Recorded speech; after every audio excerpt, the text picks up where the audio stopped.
Sir जय हिंद। अनुपम Tiwari sir, जय हिंद। बहुत बहुत शुक्रिया समय देने के लिए। Thank you sir.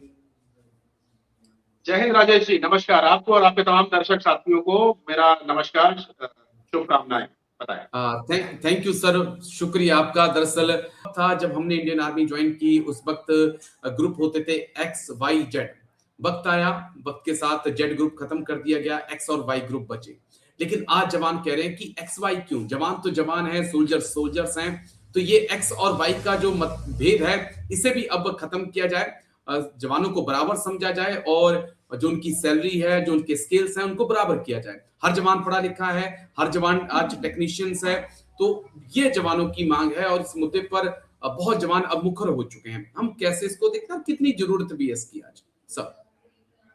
देखिए राजेश, सेना का जो काम है बहुत स्पेशलाइज्ड काम होता है और इसी वजह से एक्स और वाई ग्रुप की कल्पना करी गई थी कि जो एडमिनिस्ट्रेशन देखेंगे, जो सपोर्ट करेंगे, जो अदर देन कॉम्बैट काम करेंगे, उनको एक अलग श्रेणी में रखा जाएगा।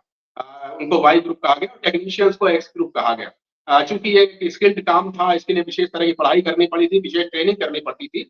इस वजह से इनको एक्स ग्रुप में और उनको वाई ग्रुप में रखा गया। लेकिन अब बिल्कुल सही आपने कहा कि पढ़ाई का पैटर्न तो ऐसा हो गया कि सबको सब कुछ आता है। अब कोई बच्चा ये नहीं कह सकता कि उसको गणित नहीं आती, उसको साइंस नहीं आती, उसको फिजिक्स नहीं आती। अगर वो एयरफोर्स का एग्जाम पास करके जा रहा है या आर्मी का एग्जाम पास करके जा रहा है, तो एक बेसिक तो उसको सब कुछ आता है। बाद में एयरफोर्स और आर्मी नेवी की जिम्मेदारी है कि उसको अपनी ट्रेड स्किल के हिसाब से तैयार करें। तो जब चूंकि शिक्षा पॉलिसी भी बदल रही है, एजुकेशन का नेचर बदल रहा है, बच्चों के पढ़ाई करने के तरीके बदल रहे हैं, तो ये बहुत समय की मांग है कि अब ये एक्स और वाई ग्रुप्स का ये जो फैक्टराइजेशन है, इसको खत्म किया जाए। और मैं भी इस बात से सहमत हूँ कि एक ही सामान्य एग्जाम हो, जैसे ऑफिसर्स के एग्जाम्स होते हैं, उसी तरह का जवानों का एग्जाम हो। उसमें आप जवानों को एंट्री करवाइए, उसके बाद उनके स्किल सेट, उनकी पढ़ाई, उनके जो पास्ट एक्सपीरियंस रहे हैं, उसके हिसाब से उनको ट्रेड अलॉट करिए। वो एडमिनिस्ट्रेशन में भी जा सके, वो टेक्नीशियन भी बन सके और वो लॉजिस्टिकल जो इस तरह के सपोर्ट ग्रुप्स होते हैं उनमें भी जा सके। तो हर व्यक्ति हर काम कर सकता है आज के जमाने में, कम से कम। तो ये बिल्कुल वाजिब मांग है कि समय के हिसाब से एयरफोर्स को, आर्मी को, नेवी को बदलना चाहिए और ये फैक्टराइजेशन खत्म करना चाहिए। हालांकि मैं बता दूं, बहुत ज्यादा डिफरेंस नहीं है एक्स और वाई ग्रुप में। जहां जब तक मेरी सर्विस थी, मैं 2018 में रिटायर हुआ था, उस समय तक एक्स और वाई ग्रुप में बल्कि एक हम लोग हंसी भी करते थे। मैं एक्स ग्रुप से हुआ करता था, टेक्नीशियन हुआ करता था। तो हमें लगता था कि यार ये वाई ग्रुप वाले थोड़ा सा 1000-2000 रुपए कमी तो पा रहे हैं, लेकिन हमसे ज्यादा सुखी रहते हैं, आराम से रहते हैं। इन्हें जैसलमेर के टाटनेक के ऊपर 50 डिग्री टेम्परेचर में एयरक्राफ्ट नहीं बनाना पड़ता है। ये कम से कम एसी रूम में बैठ करके अपना हम लोगों की छुट्टियां साइन करवाते रहते हैं।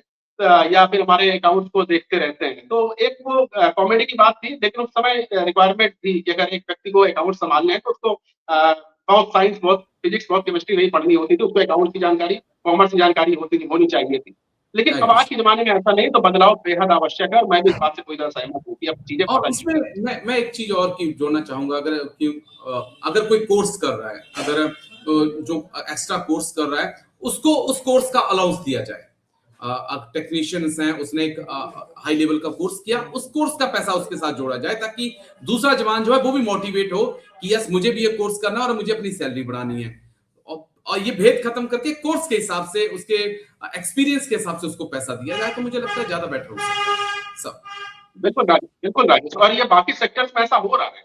अब मैं बैंकिंग सेक्टर में फिलहाल काम कर रहा हूँ, तो बैंकिंग सेक्टर में ये चीज बहुत पहले से लागू है कि आपकी जो पेमेंट है आपके पोस्ट के हिसाब से मिलेगी, लेकिन आपने कितने एक्स्ट्रा कोर्सेज कर रखे हैं उसके हिसाब से आपको अलग से अलाउंसेस मिलते हैं।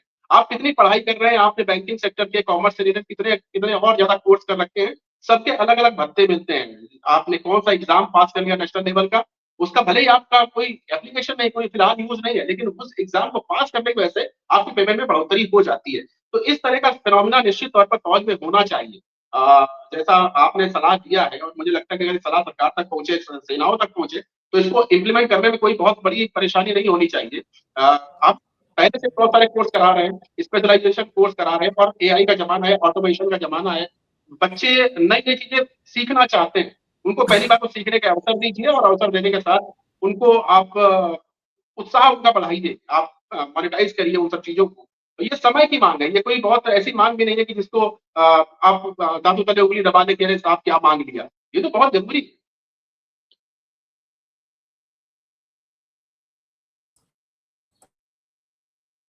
कुछ आवाज का इशू आ गया, आई होप मांग तो अच्छी है, लेकिन सरकार मानेगी तब बड़ी बात है। लेकिन ये मुद्दा बड़ा अहम है। लेकिन शुक्रिया फिर भी, आज व्यस्त दिन था आपका, फिर भी आपने समय दिया। थैंक यू सर इसके लिए। जय हिंद, take care sir. Thank you Anupam sir. Take care. Thank you so much.